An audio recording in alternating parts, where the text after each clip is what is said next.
एक मोठी बातमी समोर येते आहे। कर्नाटक सरकारने अलमट्टी धरणाची उंची वाढवण्याचा निर्णय घेतलाय आणि त्यामुळे पश्चिम महाराष्ट्राच्या पोटात आता गोळा आलाय।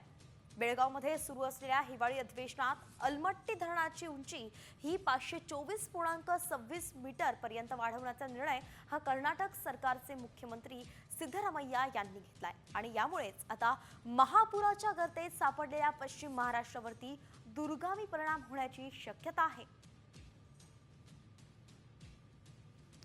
जर या अलमट्टी धरणाची उंची वाढवली तर याचा फटका सांगली जिल्ह्याला बसू शकतो।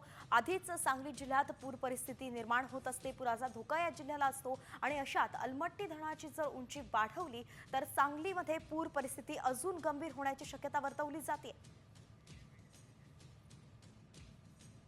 अलमट्टी धरणाची जर उंची वाढली तर निश्चितपणे सांगलीमध्ये पुराचा धोका वाढेल आणि ह्या अलमट्टी धरणासंदर्भात तत्कालीन मुख्यमंत्री कैलासवासी विलासराव देशमुख होते तेव्हापासूनच या अलमट्टी धरणाच्या संभाव्य धोक्यासंदर्भामध्ये इथं काही निर्णय घेतलेले आहेत, त्याची अंमलबजावणी होणं गरजेचं आहे। या अलमट्टी धरणाच्या उंचीविषयी अनेक वेळा कर्नाटकच्या मुख्यमंत्र्यांशी आदरणीय एकनाथ शिंदे साहेबांशी गेल्या टर्ममध्ये चर्चा झाली होती, देवेंद्र फडणवीस साहेबांशी चर्चा झाली होती, पण अशी जर भूमिका त्या सरकारनं घेतली असेल तर ती भूमिका राज्य सरकारला मान्य होणार नाही आणि निश्चितपणे माननीय मुख्यमंत्री त्या बाबतीत कर्नाटकच्या